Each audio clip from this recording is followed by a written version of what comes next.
Great. So if you understood this, let's move to how it's actually offload and unload. Let's look at the hemoglobin right inside it. So this is my capillary. Now, if this is my capillary and this is my red blood cell, this is my red blood cell. Okay. If there's another red blood cell here, okay. So this red blood cell here at the entrance, okay, of the pulmonary artery is carrying heme group, a heme group.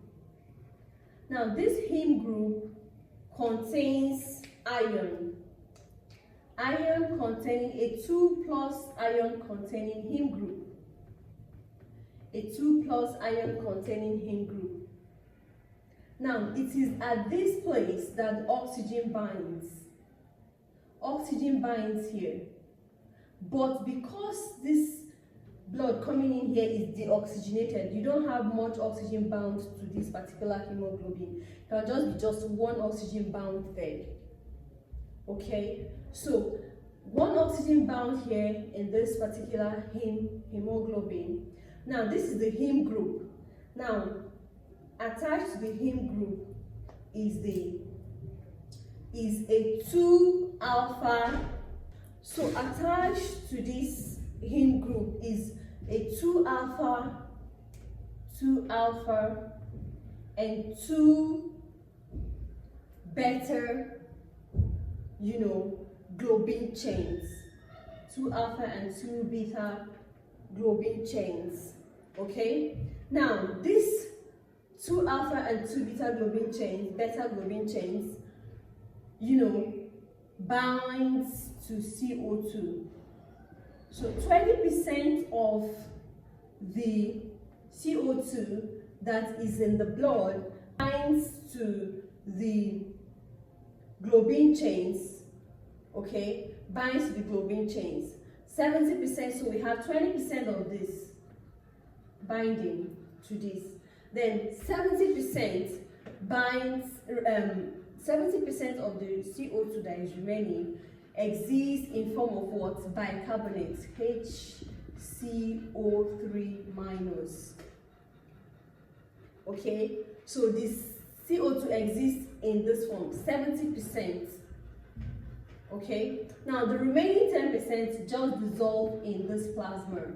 Okay, just dissolves in this plasma. So CO2 exists in 3 different forms in the plasma.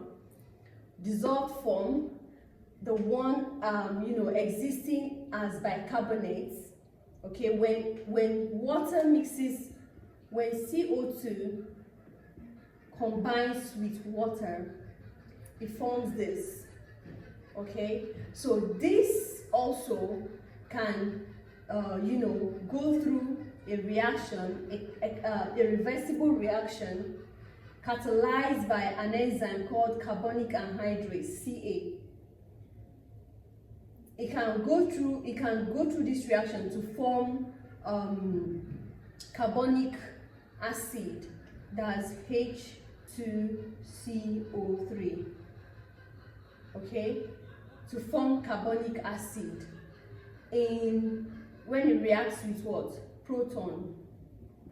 So HCO3 plus protons, okay, will do what? Will give us carbonic acid. It will give us carbonic acid. And what is catalyzing this reaction? Carbonic anhydrase. What a catalyst? This is an enzyme. Carbonic anhydrase is an enzyme that facilitates the rate of this reaction. And because H2CO3 is unstable, it can dissociate to water and what? CO2. So when this happens, when it dissociates, this CO2 will now leave. It will now start leaving. Okay? When it's time for diffusion.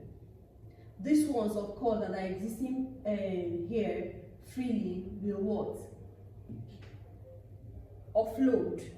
These ones will move. Then these ones attached to these chains will also offload. Okay? So when it's time to do what? To diffuse. Now look at this. There is this chain here. This place is positively charged, and there is this byproduct of glycolysis in this in the cell, you know, known as 2,3 what? BPG. Okay. So what this 2,3 BPG do is to help stabilize the structure and help keep the, you know, stabilize the structure to avoid losing any of these, you know, gases.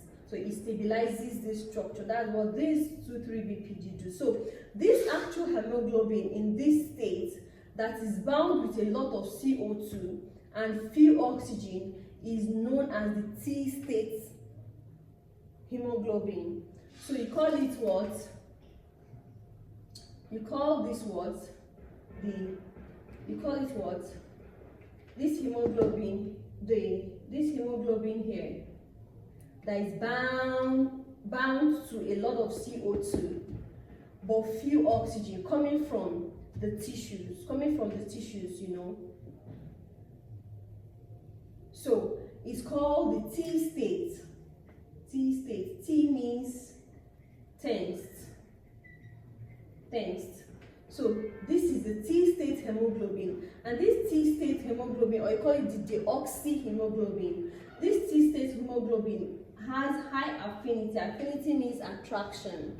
So it has high affinity for CO2. Of course, you can see a lot of CO2 bound to it.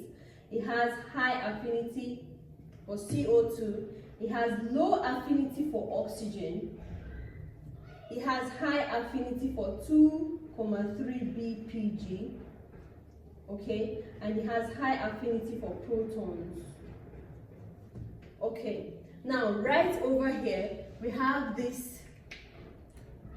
Again, we have the heme group, we have the globin chains, 2 alpha globin chains, we have 2 beta globin chains, just like what we have here. Then we have the ion containing oxygen here. Now, by this time, this hemoglobin has peaked oxygen. So this hemoglobin here is known as the relaxed state, the R state.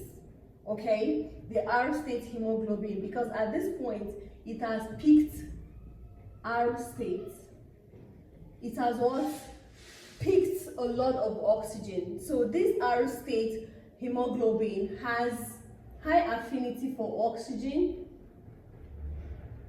low affinity for CO2, low affinity for 2,3 BPG. Okay, you know, when oxygen start binding to the hemoglobin, the structure would start changing, and this 2,3 BPG will be lost. So it cannot hold it anymore, hold the structure anymore, and so it's lost. Okay, of course the 2,3 BPG is able to bind to this because it is negatively charged. So because it's negatively charged and you have a lot of protons around, positively charged, you know, protons around here, it's bounded easily. Okay, but because at this point protons are lost and it cannot bind anymore, okay, that is why it's at this R state hemoglobin there is what? Low affinity for what? 2,3 BPG and low affinity for CO2, but very high affinity for oxygen, because of course it's explainable, oxygen has bound to it. So having said that, there is this important concept I would like you to note happening with oxygen binding here. Now, if this is, let's say, this is a plate, a pocket for the oxygen binding in the heme group, okay?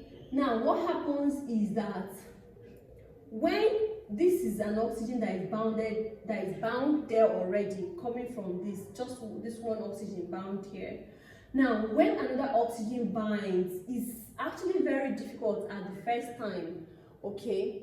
It's just like wearing a shoe for the first time. It's so tight, but when you wear it again and again, it loosens up. So the first oxygen that tries to bind here is so difficult for the oxygen, but once it succeeds in binding, the next one will be easier because this pocket will expand. The next one will be a lot easier because the pocket will expand again. So it makes each one that binds makes the next one easier by expanding the pocket. So this concept is known as positive cooperativity. Positive cooperativity of oxygen when it's binding actually here. Positive cooperativity of what? Oxygen. Nice. Alright, so we have known the concept of positive cooperativity of oxygen while binding when is what? Unloading on the heme group. Now, oxygen unloads while CO2 do what? Is offloaded. Is offloaded. So this concept of unloading of oxygen and offloading of CO2 is known as the Haldane effect. Is known as what? The Haldane effect. Okay, so great. Now another thing I would like you to note is, you know, I told you about bicarbonate, CO2 existing as bicarbonate here. So actually there are no carbonic anhydrase in the plasma. It exists in the red blood cell. The carbonic anhydrase exists in the cell. So, you know, when it's time for CO2 to be offloaded, you know it's existing in form of bicarbonate. This is not CO2, this is bicarbonate. So it needs to dissociate to CO2 to be able to do what? To offload. So what happens is that this thing, you know, this bicarbonate reacts with protons in the presence of carbonic anhydrase to form what? Carbonic acid. And this carbonic acid, like I told you, is what? Is unstable. So when it can dissociate to what? Water and CO2 again, so that the CO2 can be offloaded to what? To the alveoli. So when this HCO3 is moving into this blood cell, red blood cell, when the HCO3, the bicarbonate is moving into this, if nothing happens, this cell is going to get so negatively charged. So what happens is that this chloride in exchange leaves. So what do we call this concept? The chloride shift. Chloride is leaving because HCO3 is coming in order not to make the cell so negatively charged. Great. So oxygen has partial pressure gradient that is more than CO2. So in that term is more, you know, is more faster to diffuse. But on the other hand, CO2 is more soluble than oxygen, so it's also faster to diffuse on its own side. So you see that there is an equal, you know, so we can now say that exchange of gases is directly proportional to what? Partial pressure gradient, which means if pressure gradient increases, what will happen? Exchange of gases increases. If partial pressure decreases, exchange of gases decreases. If solubility increases, exchange of gases what? Increases. So directly proportional.